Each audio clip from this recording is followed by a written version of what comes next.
नमस्कार, एक बार फिर से मैं आप सभी के सामने उपस्थित हूँ बेहद इंटरेस्टिंग टॉपिक के साथ। बट सामाजिक तौर पर देखा जाए तो ये बहुत ही ज़्यादा महत्वपूर्ण है, क्योंकि जिस तरीके से समाज में जो सिनेरियोज हैं बदल रहे हैं मैरिजेस को लेकर के, आए दिन हमें डाइवोर्स के केसेस मिलने को देखने को मिलते हैं। साथ ही साथ अब तो जोक्स भी चलने लगे हैं कि अगर आपको शादी करनी है तो सबसे पहले अपनी प्रॉपर्टी को अपनी मम्मी के नाम कर देना है, वरना एलिमनी के तौर पर अपने आपको जो है आधी से ज़्यादा प्रॉपर्टी देनी पड़ जाएगी। ठीक है, सो इस तरीके से समाज में क्या क्या बदलाव आ रहे हैं, शादी को लेकर के लोगों की मानसिकता कैसे बदल रही है, डाइवोर्स रेट क्यों बढ़ता जा रहा है, और उसी बीच आपका भारत में ट्रेंडिंग हो रहा है ओपन मैरिज का चलन। ये क्या है आखिर ओपन मैरिज, इसके फायदे नुकसान क्या हो सकते हैं, इन सारी चीजों पर हम बात करने वाले हैं।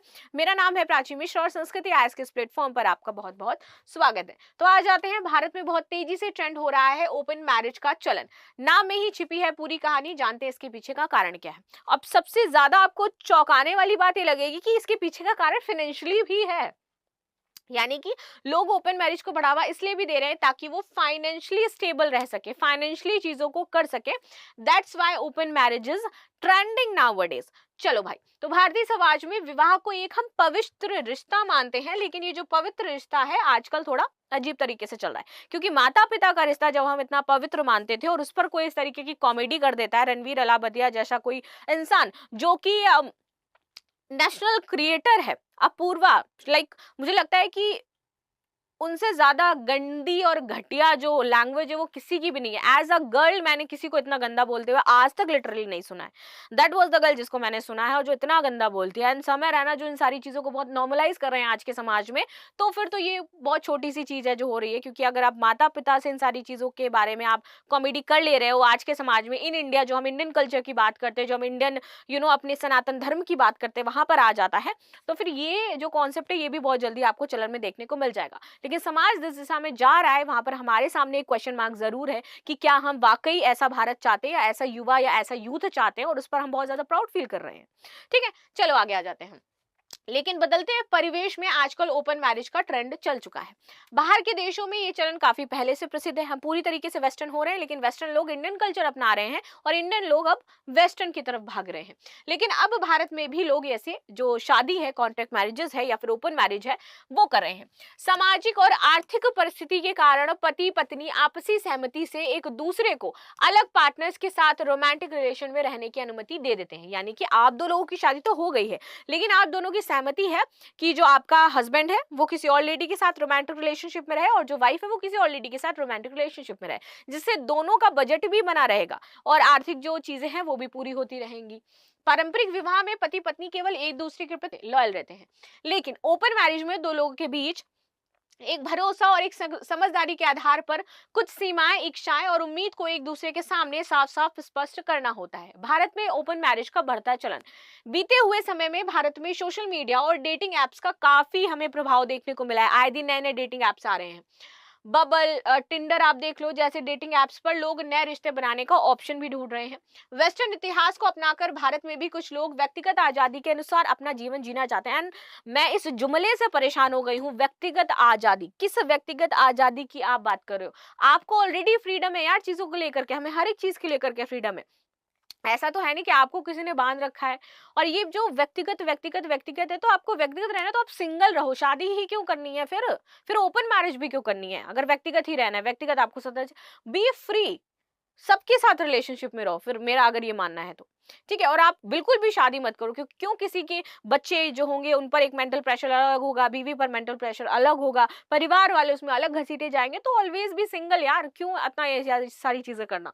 ठीक है, कई बार लोग अपनी शादी में इमोशनली और फिजिकली खुश नहीं होते हैं, इस कारण भी आपके नए संबंध बन जाते हैं। आजकल शहरी इलाकों में लोगों की सोच काफी बदलते देखने को मिल रही है। वो अपने आप को बता रहे हैं कि हम 21वीं 22वीं सदी में आ चुके हैं, भैया 25वीं में भी पहुंच चुके होंगे। मैरिज के पारंपरिक रूप को अपने सुविधा के अनुसार लोग बदल रहे हैं। ओपन मैरिज के फायदे क्या हैं ये भी बता दिए गए हैं, चलो समझ लेते हैं भैया। ओपन मैरिज में पति पत्नी एक दूसरे को स्वतंत्रता देने का प्रयास करते हैं, जिसमें व्यक्ति सभी इच्छाओं में बिना किसी दबाव को पूरा कर सकते हैं। उनकी जो इच्छा है, चाहे वो फिजिकली है वो किसी और के साथ पूरा करेंगे, चाहे वो फाइनेंशियली है, चाहे वो मेंटली है। आगे आते हैं, ओपन मैरिज से लोगों को अपने जीवन में अधिक खुशी और संतुष्टि भी मिलती है। इसे ईमानदारी के रूप में भी देखा जा सकता है, क्योंकि अगर कपल्स आपस में खुश नहीं है तो एक दूसरे से झूठे और धोखा दे करके घर से बाहर अफेयर चलाने से तो ये अच्छा ही है।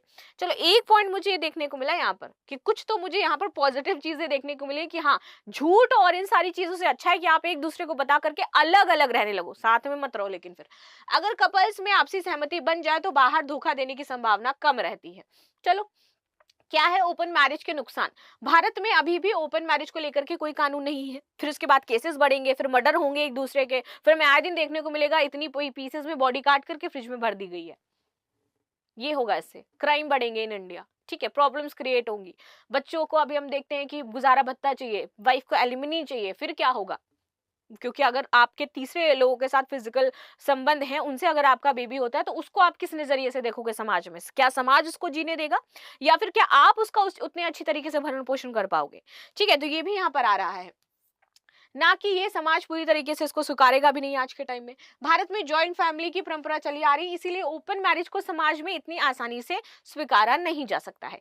कई बार ओपन मैरिज में एक पार्टनर को इनसिक्योरिटी भी महसूस हो सकती है। क्या होगा अगर उसका जो दोनों की आपसी सहमति में पहले तो दोनों ने कह दिया कि ठीक है हम ऐसा ऐसा कर लेते हैं, और उसके बाद वो जो जिसको आपने फ्रीडम दी है वो पूरी तरीके से उसी पक्ष में चला जाए या उसी महिला के पास चला जाए, उसको वाकई उससे रियल लव या रियल फीलिंग आने लगे और उसने आपको छोड़ दिया, तब आप क्या करोगे? ये भी इनसिक्योरिटी बनी रहेगी। कई बार बाहरी संबंधों में अगर गहरा इमोशनल या फिर फिजिकल अटैचमेंट हो जाए तो विवाह के संबंध कमजोर हो सकते हैं। इसीलिए इसे पूरी तरह से अपनाने में अभी भी काफी चुनौतियां हैं। ओपन मैरिज भारत में कितना सफल है?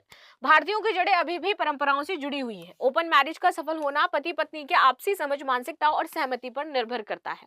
आने वाले समय में ओपन मैरिज को मान्यता मिलना अभी भी मुश्किल है इन इंडिया, क्योंकि भारत का सामाजिक बनावट बहुत ही पुराना है। और आई एम वेरी हैप्पी कि हमारे यार कल्चरल रूट्स हैं और हमें इसकी वैल्यू करनी चाहिए।